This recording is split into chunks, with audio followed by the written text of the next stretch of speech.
Morning विद्यार्थी मित्रांनो, welcome to the world of mathematics. तर आपण आज घेणार आहे बेटा प्रॉब्लेम नंबर 14 अँड 15. दोघी प्रॉब्लेम मोठे आहेत, थेरॉटिकल आहेत, व्यवस्थित लक्ष द्यायचे तुम्हाला. ठीक आहे, एक एक स्टेटमेंट रीड करायचं आहे आणि त्या हिशोबाने बेटा कंडिशनचं फॉर्मेशन करायचं आहे. लक्षात घ्या, क्वाड्रॅटिक इक्वेशनमध्ये आपण फक्त एक व्हेरिएबल यूज करू शकतो. दोन व्हेरिएबल जर तुम्ही यूज केले तर तो प्रॉब्लेम होतो लिनियर इक्वेशन इन टू व्हेरिएबलचा. ठीक आहे, बघू आता एक स्टेटमेंट रीड करू. Mister Dinesh owns and agriculture farm at village Talwel. Mister दिनेशने काय केलं आहे बेटा, तलवेल ह्या गावामध्ये एक फॉर्म खरेदी केला आहे, ॲग्रिकल्चर लँड खरेदी केला आहे, म्हणजे शेत खरेदी केलं आहे. पुढे वाचू. The length of the form, length आणि बीट बद्दल लिहिलं, याचा अर्थ काय आहे, रेक्टँगल. रफ फिगर काढतोय. ही त्याची लेंथ, ही याची ब्रीथ. ठीक आहे, पुढे असं म्हटलंय, the length of the farm is 10 metre more than twice the breadth. Length ही ब्रीथच्या दुप्पटपेक्षा 10 आणि जास्त आहे. मग बेटा माहिती जर तुम्हाला लेंथ बद्दल दिली आहे तर कोणाला एक्स मानायचं, ब्रीथला. सांगितलंय मी, ज्याच्याबद्दल माहिती दिली तो सोडून दुसरा फॅक्टर तुम्हाला एक्स मानायचं आहे. तर मी काय करतो, याची जी ब्रीथ आहे ही घेणार आहे बेटा मी एक्स. ठीक आहे, ब्रीथ काय घेणार आहे मी, एक्स. मग लेंथ काय येईल, त्याच्या दुप्पट म्हणजे 2x पेक्षा कितीने जास्त, 10 ने जास्त आहे. 2x + 10, 2x + 10. ठीक आहे, लेंथ लेंथ, ब्रीथ ब्रीथ. पुढे काय म्हटलंय बघा, in order to harvest rain water harvesting करण्यासाठी ही dug a square shape pond inside the farm. तो काय करतो, शेतामध्ये स्क्वेअर शेपमध्ये एक खड्डा करणार आहे. स्क्वेअर शेप, याच्या तर चारही साईड याच्या सारख्या राहणार आहे. Square shape pond inside the form. The side of the pond is 1/3 of the breadth of the form. याची साईड ब्रीथच्या 1/3 राहणार आहे. ब्रीथ किती बेटा, एक्स, तर याची साईड काय राहील, x/3. 1/3 म्हणजे x/3. ठीक आहे, बघा 1/3 ऑफ द ब्रीथ म्हणजे एक्स, 1 × x, x/3. पुढे असं म्हटलंय, the area of the farm is 20 times area of the pond. फॉर्मचा जो एरिया आहे, area of the farm is 20 times area of pond. ही कंडिशन तुम्हाला दिलेली आहे. पुढे असं म्हटलंय, find the length and breadth of the farm and the pond. बघा कंडिशन बेटा 2 ते 3 दिले आहेत. पहिले हे समजून घ्या की जे शेत आहे ते कोणत्या शेपमध्ये, रेक्टँगल. मग रेक्टँगल म्हटलं की दोन गोष्टी येतील, लेंथ आणि ब्रीथ. मग माहिती आपल्याला लेंथची दिली, मग मी ब्रीथला काय घेतलं, एक्स. मग लेंथ काय, 2x + 10, कारण त्यांनी म्हटलंय length of the farm is 10 metre more than twice the breadth. ब्रीथच्या दुप्पटपेक्षा 10 ने जास्त. ठीक आहे, त्यानंतर पुढच्या याच्यात म्हटलंय, in order to harvest rain water harvesting करायचंय. मग शेतात त्यांनी स्क्वेअर शेपचा गड्डा केलेला आहे. मग त्या स्क्वेअरची साईडचं रिलेशन दिलं, ती साईड या ब्रीथच्या 1/3 आहे. ब्रीथच्या 1/3 म्हणजे x/3. ठीक आहे, आता आपल्याला रेक्टँगलचे दोघी डायमेन्शन माहिती आणि स्क्वेअरचे पण डायमेन्शन माहिती. आणि एरियाबद्दल रिलेशन काय दिले, area of the farm is 20 times area of the pond. म्हणजे शेताचं क्षेत्रफळ हे त्या गड्ड्याच्या क्षेत्रफळच्या 20 पट आहे. ठीक आहे, तर आपल्याला व्यवस्थित सॉल्व करायचं. मी काय केलं, पहिले एक्स कन्सिडर केलं ते लिहून घेतो. बघा आता, कन्सिडर ब्रीथ ऑफ लँड. काय लँड फॉर्म म्हटलंय ना, breadth of farm be x. Breadth काय, x. Therefore length of farm, मग लेंथ काय आपली बेटा, 2x + 10. आता तुम्ही पॉइंटकडे, साइड ऑफ स्क्वेअर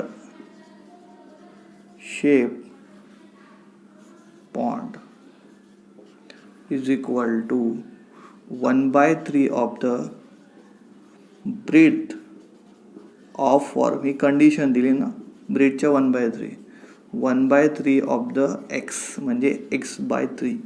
सगळे डायमेन्शन लिहिले गेले. आता रफ डाटा मी कट करतोय. ठीक आहे, कॅल्क्युलेशनला सुरुवात करतोय. तुम्हाला वाटली तर तुम्ही फिगर काढू शकतात, फिगर नाही काढली तरी चालेल, असं काही कंपल्शन नाही आहे. आता मी एरियाबद्दल माहिती लिहिणार आहे, according to given condition. According to given condition. तर बेटा गिवन कंडिशन काय बघा, वाचतोय मी आता. एरिया ऑफ द फॉर्म, फॉर्मचा area of farm, area of the farm is 20 times म्हणजे 20 मल्टिप्लाय कोणाच्या 20 पट आहे एरिया ऑफ द पॉन्ड. इथे लिहितोय मी area of pond. Condition apply केली. आता फॉर्म ही रेक्टँगलच्या फॉर्ममध्ये, मग एरिया ऑफ रेक्टँगलचा फॉर्म्युला असतो लेंथ मल्टिप्लाय बाय ब्रेथ, आणि पॉन्ड हा स्क्वेअरच्या फॉर्ममध्ये एरिया ऑफ स्क्वेअरचा फॉर्म्युला असतो साईड स्क्वेअर. Side square. तर लेंथ काय बेटा, लेंथ ऑफ फॉर्म आहे 2x + 10, 2x + 10 multiply by breath. Breath काय घेतली तुम्ही x = 20. साईड ती आहे x/3, फिगरमध्ये दिसेलच तुम्हाला. ठीक आहे. सो x × 2x तो आला तुमचा 2x². x × 10 आज आला 10x. 20 x चा स्क्वेअर आहे बेटा, x², 3चा स्क्वेअर आहे 9.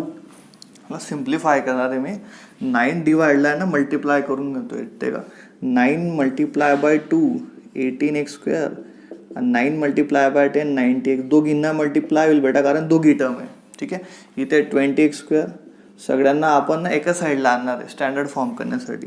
तर मी ते लिहून घेतो बेटा 18x² + 90x - 20x² is equal to, इथे येईल 0. हा पॉझिटिव्ह निगेटिव्ह झाला. 18x² - 20x², तर 18मधून 20 गेले -2x². इथे येणार आहे आपला -2x² + 90x + 90x = 0. So negative term तिकडे येताना होईल पॉझिटिव्ह. 90x = 2x². ठीक आहे. आता तुम्ही व्यवस्थित बघितलं बेटा, आता 90 × x असं लिहू शकतात, 2x² ला x × x असं लिहू शकतो आपण. ठीक आहे. किंवा याला क्वाड्रॅटिक तयार करायचं असेल तर क्वाड्रॅटिक तयार झाल्यानंतर तुम्ही असं सुद्धा करू शकता. ते क्वाड्रॅटिक तयार झालंय ना, ते न्यूमरेटरमध्ये काय कॉमन आहे बघा, सॉरी लेफ्ट साईडला काय कॉमन आहे बघा बेटा, ते 2x कॉमन आहे. तर इथे उरेल -x. बघा 2 तर कॉमन निघालाय, x कॉमन आहे -x + 45 = 0. 2 मल्टिप्लायचं डिवाइड होईल x -x + 45 = 0/2, that is 0. x -x + 45. बेटा दोघींचं प्रोडक्ट 0, याचा अर्थ x ची व्हॅल्यू 0 असेल किंवा -x + 45 ची व्हॅल्यू 0 असेल. मग x = 0 किंवा x = 45, -x काय होईल +x. पण x ची व्हॅल्यू 0 पॉसिबल नाही आहे, कारण x आपण काय कन्सिडर केला येते ब्रीथ, आणि ब्रीथ 0 राहू शकत नाही. मी ते लिहायचे तुम्हाला, ब्रीथ नेव्हर 0. Breath never 0. मग x ची व्हॅल्यू किती आली 45. तर आपल्याला काय काय लिहायला लावलं बघा, length and breadth of form आणि पॉन्ड. आता लेंथ ऑफ फॉर्म काय आहे 2x + 10. x ची व्हॅल्यू तुम्ही जर 45 पुट करा बघा, 45 × 2 90 + 10 100. इथे लिहितो मी लेंथ ऑफ फॉर्म = 100 युनिट द्यायचं आहे. युनिट काय दिलंय बेटा, मीटर वगैरे काय म्हटलंय बघा, हा 10 मीटर, तर इथे 100 मीटर. ब्रीथ, ब्रीथ काय केली तुम्ही, x म्हणजे 45. इथे लिहितोय मी ब्रीथ ऑफ फॉर्म 45 मीटर. आणि विचारलंय side of the pond. Side of the pond होते बेटा x/3. x ची किंमत टाका, इथे काढलंय आपण x/3, 45/315. Side of pond 15 metre. तर अशा पद्धतीने आपण प्रॉब्लेम सॉल्व्ह करू शकतो. प्रॉब्लेम खूप कठीण नाही आहे, पण x हे ब्रीथला मानायचं आहे. तुम्ही जर हे व्यवस्थित केलं तर बघा, ब्रीथवरून तुम्हाला लेंथ भेटली, ब्रीथवरून तुम्हाला साईड ऑफ पॉन्ड भेटले, एरियाचं रिलेशन दिलं आहे, व्हॅल्यू पुट करायचे, आरामात सॉल्व्ह करायचं. ठीक आहे. चला विद्यार्थी मित्रांनो, क्वेश्चन नंबर 15 पाहायचा आहे आपल्याला. हां, लास्ट क्वेश्चन आहे आता. A tank fills completely in 2 hours if both the taps are open. एक टँक फिल करायचे आपल्याला, त्यासाठी त्याला 2 तास लागतील. तर दोघी टॅप ओपन ठेवले, दोघी नळ चालू ठेवले तर 2 तास लागणार आहे. तर मी एक फिगर बनवतोय बेटा, व्यवस्थित लक्षात घ्या. ही टँक काढतोय मी. ठीक आहे. टँकचा शेप दिलेला नाही आहे. ही एक टॅप आहे आणि ही दुसरी टॅप आहे. 2 टॅप काढलेले आहेत मी. ही बेटा तुमची स्मॉलर टॅप बघा, त्या डायमीटर लहान दिसतोय ना, तर स्मॉलर टॅप आहे. आणि ही आहे तुमची लार्जर टॅप आणि ही आहे टँक. ठीक आहे, ही टँक आपल्याला फिल करायची आहे. 2 टॅप आहे, स्मॉलर आणि लार्जर. मग त्यांनी काय म्हटलंय, दोघी टॅप जर ओपन ठेवला, बघा दोघी टॅप ओपन आहे, तर किती वेळ लागेल तुम्हाला? 2 तास. पुढे असं म्हटलंय, if only one of the taps is open, फक्त एकच नळ आपण चालू ठेवला, फक्त एक नळ, तर काय होईल बघा, open at a given time the smaller tap takes 3 hours more than the larger one to fill the tank. तर लहान नळाला मोठ्या नळापेक्षा 3 तास जास्त लागतील. म्हणजे आपण असं ठरवलं बेटा, फक्त लहान नळ चालू ठेवायचं, तर मोठ्या नळाला जेवढा टाइम लागणार आहे टाके भरण्यासाठी त्यापेक्षा 3 तास जास्त लहान नळाला लागतील. सपोज मोठ्या नळाला 10 तास लागत आहेत, मग लहान नळ चालू ठेवला तर त्याला लागतील बेटा 13 तास. ठीक आहे, पुढे असं म्हटलंय, how much time does each tap take to fill the tank completely. तर प्रत्येक नळाला किती वेळ लागू शकतो, म्हणजे फक्त लहान नळ सुरू ठेवला तर किती वेळ लागेल हे तुम्हाला काढायचं आहे, आणि फक्त मोठा नळ सुरू ठेवला तर किती वेळ लागेल हे तुम्हाला काढायचं आहे. ठीक आहे, तर मी काय करतो बेटा, तुम्हाला माहिती दिली आहे ना, ती स्मॉलर टॅपबद्दल दिली, व्यवस्थित बघा. स्मॉलर टॅप, तर लार्जर टॅपला लागणारा टाइम मी मानणार आहे एक्स आवर्स लागतील. ठीक आहे, let larger tap takes x hours to fill tank completely. ठीक आहे, लार्जर टॅपला 1 तास लागतील. therefore smaller tap takes 3 तास जास्त, म्हणजे x + 3 hours to fill tank completely. ठीक आहे, 2 गोष्टी केल्या आहे मी. मग बेटा लक्षात घ्या, आता मी इथे लिहितोय टॅप, इथे लिहितोय मी टाईम, इथे लिहितोय मी टँक. लक्षात घ्या, जर बेटा मी लार्जर टॅप सुरू ठेवला, फक्त मोठा नळ, ठीक आहे, तर मोठ्या नळाला किती वेळ लागणार आहे? x तास. तर 1 तासामुळे तो किती टाकी भरेल? 1 टाकी भरेल. परत सांगतो, मोठा नळ सुरू ठेवला तर 1 तासामध्ये 1 टाके भरेल. मग बेटा त्यांनी जर 1च तास चालू ठेवला तर किती टाके भरेल? 1/x एवढा पार्ट भरेल. परत सांगतो, ते 1 कसं आलंय, ते 1 आणायचं असेल तर एक्सने डिव्हाइड करावं लागेल, दोघी साईडला एक्सने डिव्हाइड करा. So 1 = 1/x. ठीक आहे, म्हणजे एका तासात लार्जर टॅप 1/x एवढा पार्ट भरणार आहे. मग स्मॉलर टॅपसाठी लिहिलं तर काय होईल बघा, नुसतं तुम्ही स्मॉलर टॅप चालू ठेवला तर त्याला x + 3 एवढे तास लागतात 1 टाके भरण्यासाठी. मग तो एका तासात किती भरेल? 1/x + 3. आलंय लक्षात? हे समजून घ्या, लिहितोय मी आता. therefore larger tap fills 1/x part of tank in 1 hour and smaller tap fills 1/x + 3 part of tank in 1 hour. असं एका तासात का लिहिलं आहे मी? कारण दोघी टॅप ते 2 तास चालवणार आहे, म्हणून मी एका तासानुसार कॅल्क्युलेशन करून घेतलंय. सुरुवातीपासून परत सांगतो बेटा, 2 टॅप दिले, लहान आणि मोठा. मग लहान टॅपबद्दल तुम्हाला माहिती दिली आहे, तर मी काय केलंय, मोठ्या टॅपला 1 तास लागतील कन्सिडर केलंय. म्हणजे फक्त मोठा नळ सुरू ठेवला तर 1 तासामध्ये टाकी भरली जाईल. मग लहान नळाला 3 तास जास्त लागतील, म्हणजे x + 3 लागणार आहे. मग तो 1 तासामध्ये पूर्ण टाकी भरणार आहे, तर एका तासात किती भरेल? 1/x एवढा पार्ट भरेल. लहान नळ एका तासात 1/x + 3 एवढा पार्ट भरणार आहे. आता दोघी जर चालू ठेवले 2 तासात टाकी भरली जाणार आहे, ते यूज करणार आहे मी कंडिशन. इथे लिहितोय मी अकॉर्डिंग टू कंडिशन. दोघी नळ सुरू ठेवायचे. सपोज मी दोघी नळ बेटा 1 तास सुरू ठेवले तर किती टाकी भरेल बघा. एका तासात हा मोठा नळ 1/x एवढी टाकी भरेल आणि लहान नळ 1/x + 3 एवढी टाकी भरणार आहे. मग दोघी नळ जर 1 तास चालू ठेवले तर एवढा पार्ट भरला जाणार आहे. त्यांनी 2 तास चालू करायला लावलंय, ×2 करावं लागेल. म्हणजे दोघी नळ मी 2 तास चालू ठेवले तर किती टाकी भरेल? 1 टाकी भरेल. मग = 1. आलंय लक्षात? परत एकदा सांगतो, हा मोठा नळ, लहान नळ, दोघींची ॲडिशन केली. दोघी नळ जर मी 1 तास चालू ठेवलं तर एवढा पाठ भरेल. 2 तास चालू ठेवलं दुप्पट पाठ भरेल. दुप्पट पाठ म्हणजे 1 टाकी भरेल, कारण त्यांनी म्हटलंय 2 तासामध्ये पूर्ण टाकी कंप्लीट तुमची भरली जाणार आहे. आता हे सॉल्व करू आपण. पहिले एक काम करू, मध्ये ब्रॅकेट सॉल्व करून घेऊ. Cross multiplication 1 into x plus 3 x plus 3, 1 into x x, x into x x square, x into 3 3x. Cross multiplication केलं आहे फक्त. ठीक आहे.